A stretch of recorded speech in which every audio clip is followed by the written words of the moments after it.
Hello students, आज चाहिँ हामीले क्लास 10 को कम्पलसरी म्याथको इन्डिसेस भन्ने च्याप्टरबाट एउटा सानो क्वेसन लिएर आएका छौँ। यो क्वेसन इक्जाममा धेरै इम्पोर्टेन्ट क्वेसन छ। सल्भ 3 को पावर 5x माइनस 4 प्लस 3 को पावर 5x इक्वल टु 82। हेर्दाखेरि अलिकति भयङ्कर गाह्रो जस्तो लाग्यो पनि खासै गाह्रो क्वेसन चाहिँ होइन। यसमा हामीले यस्तो खाले क्वेसनमा चाहिँ हामीले यसो सुरुमा हेर्नुपर्छ, एनालाइज गर्नुपर्छ, अनि त्यसपछि बल्ल एकैछिन हेरेर अनि गर्न स्टार्ट गर्नुपर्छ। सो यहाँ 3 को पावर 5x छ, यता पनि 3 को पावर 5x छ।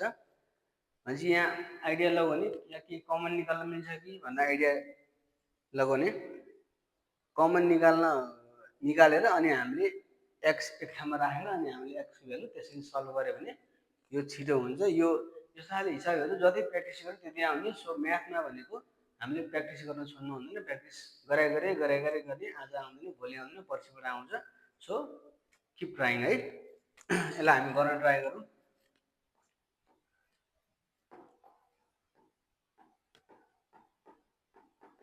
सोलुसन लेखेर हामीले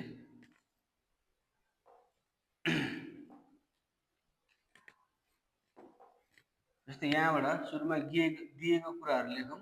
क्वेसनबाट जहिले पनि हामीले दिएको कुराहरू यसरी -4 प्लस 3 को पावर 5x इक्वल टु 82 लेखेर अब 3 को पावर 5x यसलाई डाइरेक्ट गरे पनि भयो अथवा हामीले स्टेप वाइज गरे पनि भयो। इक्वल टु भएको अगाडि अर लेख्नु पर्ने हुन्छ हामीले। यसलाई मैले 3 को पावर 5x इन्टु 3 को पावर -4 गरेँ, यसलाई छुट्याएँ, प्लस 3 को पावर 5x इक्वल टु 82।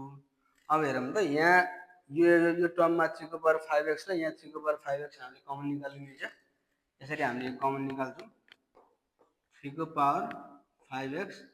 अब यहाँ ब्र्याकेट ओपन गर्ने, यहाँ के रह्यो त भन्दा 3 को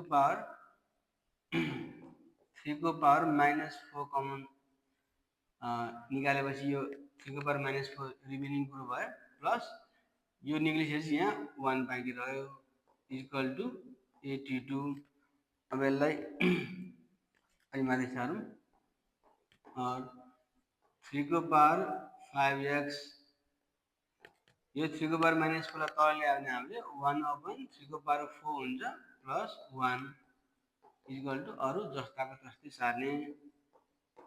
अब 3 को पावर 5x फेरि अब आफूलाई आउँछ भने ठिक छ, आएन भने क्यालकुलेटरमा हाल्ने। 3 को पावर 4 भनेको हाम्रो 81 हुन्छ। 1/81 प्लस 1 इक्वल टु 82। अलि माथि सारौँ यसलाई, नभए यसलाई यतापट्टि पनि हामीले गर्न सक्छौँ। अब यसलाई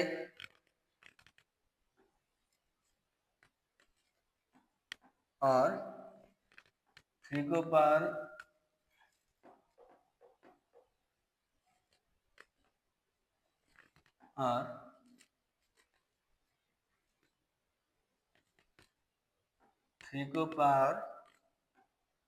5x अनि अब हामीले यहाँ एलसीएम निकाल्यो भने यहाँ मुनि के पनि छ नि, मुनि 1 छ।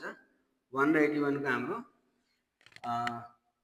एलसीएम निकाल्यो भने हाम्रो के हुन्छ त भन्दाखेरि 81 नै हुन्छ।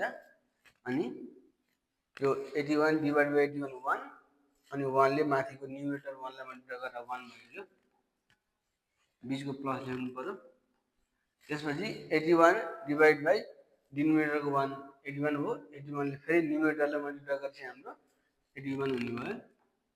81 ब्र्याकेट क्लोज इक्वल टु 82 और 3 को पावर 5x हामीले 81 plus 1 82 divide by 81 equal to 82 और हेरौँ त अब यो न्युमरेटर यहाँ पनि यो पनि न्युमरेटरमा छ, यो पनि न्युमरेटरमा छ। कसरी थाहा हुने? यहाँ मुनि के पनि छैन 1 लेख्नु, आफूलाई आउँछ भने त लेख्नु परेन, आउँदैन भने बुझ्नको लागि। अब यो न्युमरेटर क्यान्सल भयो, के रह्यो त हाम्रो 3 को पावर 5x। एउटा कुरो यहाँ के ख्याल गर्नुपर्छ भन्दाखेरि यो क्यान्सल गर्ने क्रममा धेरैको मिस्टेक हुन्छ। जस्तो यहाँ के गर्ने, यहाँ प्लस साइन भएको भए माइनस साइन भएको भए यो र यसलाई हामीले क्यान्सल गर्न मिल्दैन। यहाँ मल्टिप्लाई भएको भएर सबै प्रोडक्टमा भएको भएर मात्रै यो क्यान्सल गर्न मिलेको होइन भने मिल्दैन है। त्यो कुरो एकदम ख्याल गर्ने, धेरैजनाले त्यसमा मिस्टेक गरेको मैले देखेको छु। अब 3 को पावर 5x हुँदैछ, यसलाई उतापट्टि लिएर गयो भने हाम्रो 81 हुन्छ। अब 3 को पावर 5x यतिकै राखौँ। अब यसलाई गरौँ त हामीले 3 को पावरमा चेन्ज गर्न मिल्छ हामीले यसलाई। 3 को पावर 1 3, 3 को पावर 2 भनेको 3 into 3, 3 को पावर 1 भनेको 3, 3 को पावर 2 भनेको 3 into 3 9 गो, 3 को पावर 3 भनेको 3 into 3 into 3 भनेको 27, 3 को पावर 4 भनेको 3 into 3 into 3 into 3 गरेर हाम्रो 81। यो क्यालकुलेटरमा डाइरेक्ट हाल्न पनि मिल्छ। यसलाई मैले 3 को पावर 4 लेख्न मिल्यो। अब हेरौँ त इङ्ग्लिस यसमा हाम्रो यो बेस के सेम छ भने एउटा रुल छ, बेस सेम भयो भने हामीले पावरलाई पनि इक्वल गर्न मिल्छ। त्यही हामीले रुल्सको आधारमा हामीले बेस सेम भएको हामी डाइरेक्ट हामीले 5 को पावर x इक्वल टु 4 लेख्न मिल्यो। यो 5x इक्वल टु 4 है, यो लेख्न मिल्यो।